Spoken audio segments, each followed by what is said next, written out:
They say your home is your safe place, the one spot in the world where no one can question whether you belong there. But what happens when someone tries to tell you that the very place you live, the place you've built your life in, suddenly isn't yours anymore?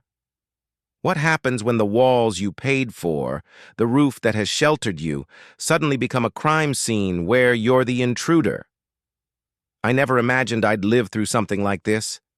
Yet here I am, telling you about the day I was accused of trespassing in my own garage. And yes, I live there. It started like any other quiet Saturday morning. The sun was barely up, and I was enjoying that peaceful moment before the day begins. The smell of coffee in my mug, the hum of the old refrigerator in the corner of the garage, the little draft that always sneaks in under the big rolling door. My garage isn't just for parking a car, it's my home. I turned it into a small living space years ago after deciding to rent out the main house.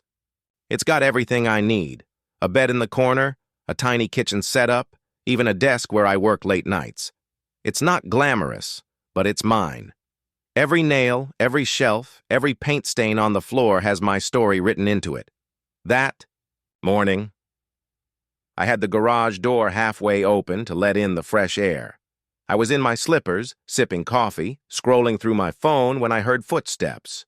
At first, I thought it was my tenant from the main house, maybe coming over to ask about the lawn or the Wi-Fi. But when I looked up, I saw two strangers standing just outside, both in neat uniforms, one with a clipboard in hand. They didn't say hello, they didn't smile. One of them looked straight at me and said, "Sir, you can't be here." I laughed, a little at first, thinking maybe they were confused. This is my garage," I replied, still holding my coffee. But they didn't laugh back. The taller one stepped forward and said, "We've had a report of unauthorized occupancy. We need you to leave the premises." My smile faded instantly. "Unauthorized occupancy? This is my property," I said, trying to keep my voice calm. But the man with the clipboard was already jotting things down like I was some suspect they'd caught red-handed. I could feel my heart start to pound. "Do you have proof you live here?" the taller one asked. The question hit me like a slap. Proof? In my own garage? I pointed toward the wall where my framed property deed was hanging. "Yes," I said, walking over to grab it. But even as I handed it to him, he barely glanced at it before saying, "That doesn't mean you can live in this part of the property. This area is zoned as a garage, not a residence." Now I was starting to understand, or at least I thought I was. Maybe this was about building codes or zoning laws. I'd heard of cities cracking down on people converting garages into living spaces, but the way they were talking to me wasn't like it was about a code violation. No. This was like they thought I had broken into my own home. I tried to explain, telling them how I'd been living here for 3 years, how I'd done the renovations myself, how my tenant in the main house knew all about it. But they just kept repeating that I needed to vacate immediately. Every time I said, "This is my home," they replied, "You can't be here." At that moment, my tenant came out of the main house, still in pajamas, looking confused. "What's going on?" she asked. One of the uniformed men turned to her and said, "Ma'am, is this man authorized to be on the property?" My tenant blinked at them like they'd just asked if the sky was blue. "Yes. He owns this place," she said. "He lives here. You'd think that would settle it, right?" But no. The clipboard guy just scribbled something and said, "We'll have to confirm that through official records." I started to feel this mix of anger and disbelief boiling inside me. Here I was, with my property deed in my hand, my tenant vouching for me, and yet they still acted like I was some trespasser squatting in a stranger's garage. And that's when it hit me. They weren't here by accident. Someone had reported me. Someone had told them I didn't belong here. My mind began racing. Who could it have been? I don't have enemies, at least not that I know of. Maybe a nosy neighbor? Maybe someone jealous that I'd found a way to live rent-free while renting out the main house? Or maybe it was about something else entirely. The taller man stepped closer, almost like he wanted to physically block me from the space I was standing in. "Sir, we're going to need you to step outside while we sort this out." My grip tightened on my coffee mug. Step outside? This was my home. My bed, my food, my personal things were all right behind me. "I'm not leaving my own house," I said firmly. That's when I noticed something strange. The taller man kept glancing toward the street, like he was waiting for someone. And a few moments later, a black SUV pulled up. Out stepped another man in a suit, holding a folder. He didn't look like a city inspector or a police officer. He looked like, well, like someone who came here for a specific reason. He walked straight toward the garage, ignoring the uniformed men, and said to me in a calm but cold voice, "Mr. Harris, we need to talk about the ownership of this property." Ownership. The word sent a shiver down my spine. "I own this property," I said immediately. But he just opened the folder and showed me a stack of papers. "According to recent filings, this property has changed hands. You are no longer the legal owner." I froze. My mouth went dry. My eyes scanned the papers, but the words blurred. Changed hands? Without my knowledge? I could hear the blood rushing in my ears. "That's impossible," I whispered. But he just handed me a paper and said, "You need to vacate immediately."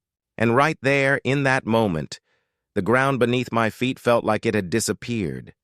My safe place, my home, the walls I thought no one could take from me, all of it suddenly felt like it was slipping away. What I didn't know then was that this was only the beginning. The papers he handed me held a secret, one that would explain everything, and lead me into a fight I never thought I'd have to face. I stood there clutching that paper, the morning air suddenly feeling heavier, colder, like someone had sucked all the warmth out of my little garage. My hands trembled, not just from shock, but from this strange mix of confusion and anger boiling inside me. I'd paid my mortgage. I'd never missed a single property tax payment.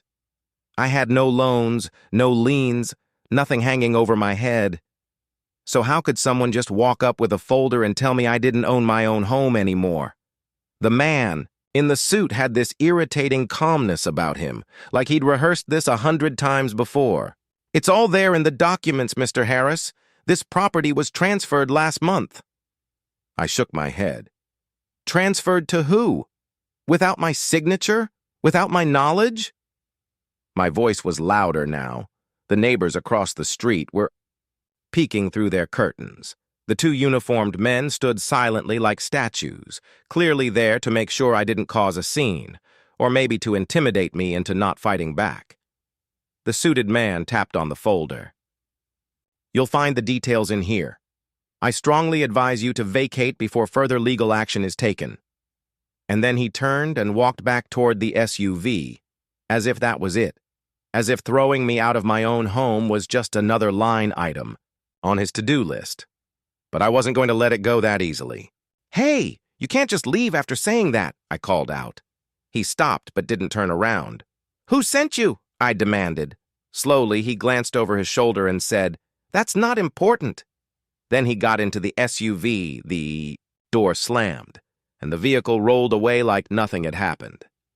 I stood there staring at the dust settling on the driveway, my mind racing 100 miles an hour. My tenant was still on the porch of the main house, looking both worried and confused. "What the hell was that?" she asked. I didn't answer right away because I was still trying to piece it together myself. The uniformed men mumbled something about filing a report and walked off, leaving me with the folder in my hand. I went back inside the garage, shut the door, and sat down on the edge of my bed. My coffee had gone cold, and my hands were still shaking as I flipped through the pages. There it was, in black and white. A property transfer dated just 3 weeks ago with my address, my parcel number, and a signature that was supposed to be mine. Except it wasn't.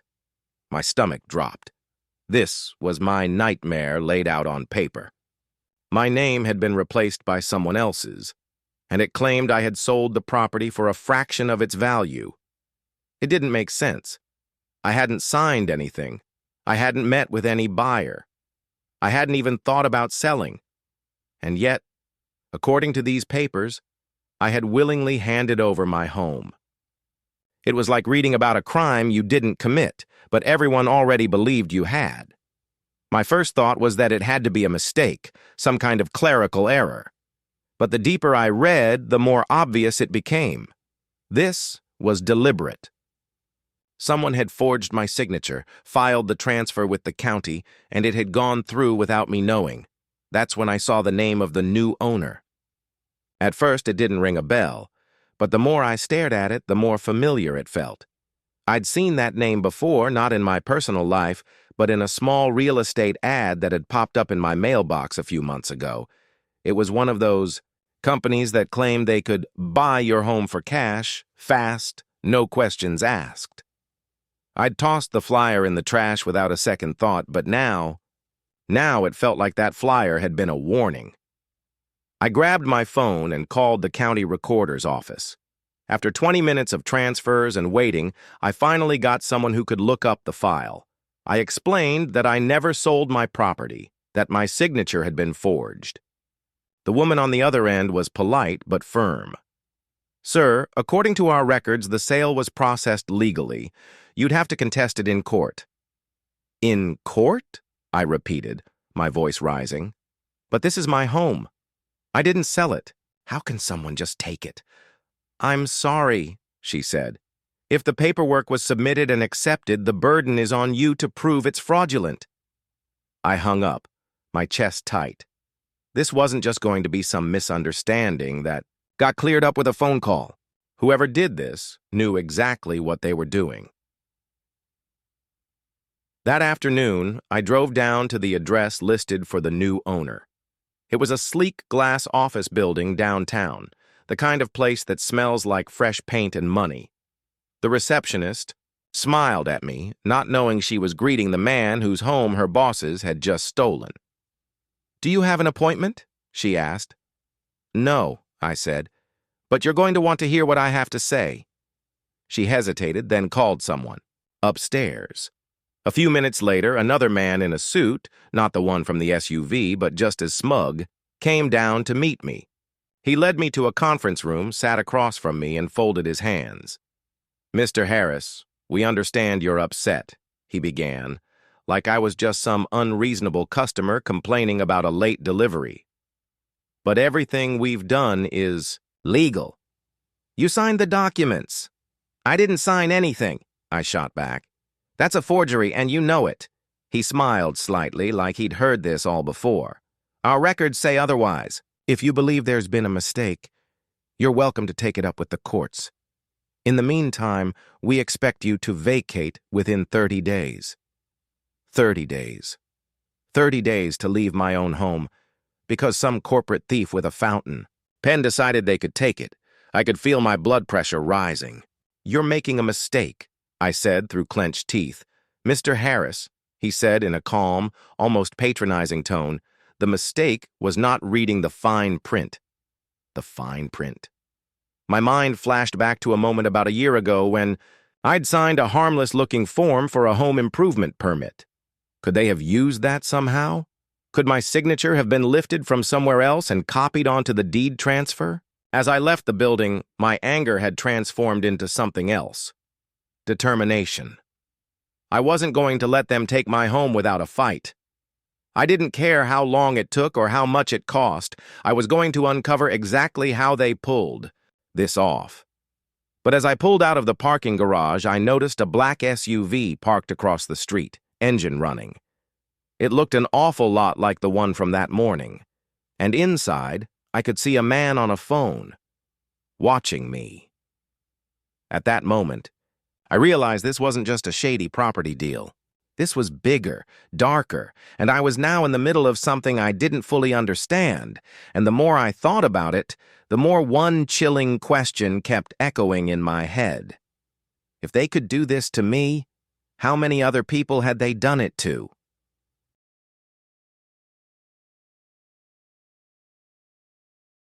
I drove home with my hands gripping the steering wheel so tightly my knuckles turned white. Every stoplight felt like an eternity. Every glance in the mirror made me wonder if that black SUV was still behind me. By the time I pulled into my driveway, my head was pounding with questions. How had they pulled this off so easily? And why me? I parked, stepped into the garage, and locked the door behind me. The folder of fake documents was still sitting on my desk, staring back at me like some cruel joke. I poured myself a glass of water, but my hands were trembling so much it nearly spilled. That night I barely slept. Every sound outside made me sit up. Was it them coming back? Was it someone watching me? The shadows from the streetlights stretched across my wall, and I couldn't shake the feeling that I was being monitored. By morning, I knew I had to act. I started making calls. Friends, old co-workers, even a lawyer I knew from years back. Most of them were shocked but had no answers. The lawyer, though, was different. He listened quietly as I explained everything, then said something that made my stomach knot. "This isn't just real estate fraud," he said. "This is a targeted acquisition. I've seen this before." "Targeted acquisition?" I repeated. "Yeah," he replied. "There are groups out there that go after specific properties. They forge documents, they create shell companies, and by the time you notice, the legal trail makes it almost impossible to undo. But here's the thing. They don't pick random properties. They go after places that have value beyond just the building." That got me thinking. My garage, my little converted living space, wasn't exactly a luxury property. So why would it be valuable? And then it hit me. Location. My property sits right on the edge of a planned commercial development. I'd heard rumors about the city approving a new shopping complex, and my place was right in the middle of it. If someone could grab my lot, they'd have a prime piece of land to resell for a massive profit. The lawyer confirmed it. They're land banking. They push out owners, take the property for cheap, and then flip it when the project breaks ground. And they're not afraid to get dirty doing it. My pulse quickened. "So what do I do?" "You fight," he said simply. "But be ready. Once you push back, they'll push harder." That same afternoon, I filed a fraud report with the police, but the detective who took my statement seemed skeptical. "These cases take months, sometimes years to resolve," he warned. "And if the new owners are connected, it's going to get complicated."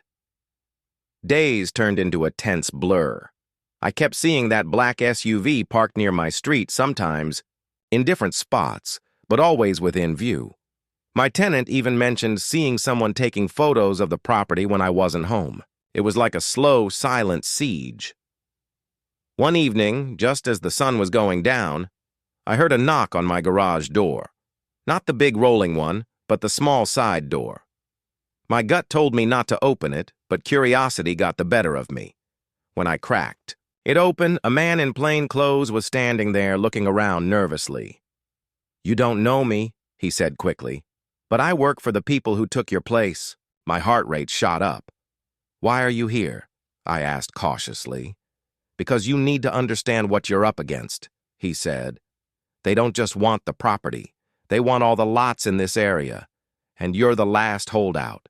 They've done this before, and people who didn't give in, let's just say it didn't end well for them." The warning hung heavy in the air.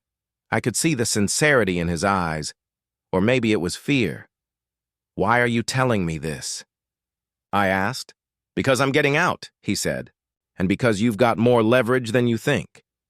He slipped me a small USB drive and told me to look at it when I was alone. Before I could ask anything else, he turned and walked away, disappearing into the evening. That night, I plugged the drive into my laptop.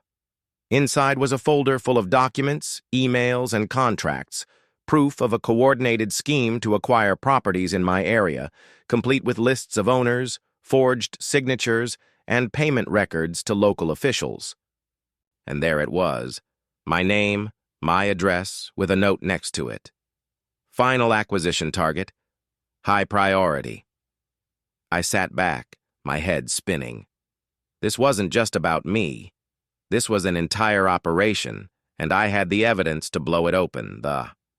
Next morning, I called the lawyer and showed him everything. His voice was steady but urgent. "This changes everything. With this, we can go to the media, the state attorney, maybe even the feds." And that's exactly what we did. Within a week, a local news station ran the story, showing my garage, my side of the story, and the documents from the USB drive. The headlines called it a massive property fraud ring. Suddenly, I wasn't just some guy fighting for his home. I was the face of a scandal that was now under investigation. The black SUV stopped showing up after that. The company's office downtown closed almost overnight, and slowly, the legal process began to turn in my favor. It took months, but eventually, the fraudulent transfer was overturned. The property was legally mine again, standing in my garage. On the day the court papers came through, I felt a wave of relief I can't even describe. I ran my hand over the wooden beam above my bed, the same one I'd built shelves into years ago, and I realized just how close I'd come to losing everything. But here's the part that sticks with me. If that whistleblower hadn't come forward, if I hadn't fought back, I would have been just another name on their list, erased without a trace. So if you ever think your home is untouchable, think again. The walls around you might feel solid, but in the wrong hands, even they can be taken. Always watch your paperwork, guard your signatures, and never assume that it could never happen to me. Because that's exactly what I thought. Until the day they claimed I was trespassing in my own garage. And that, my friends, is the day I learned that home isn't just where you live. It's where you fight. And I was ready to fight as long as it took.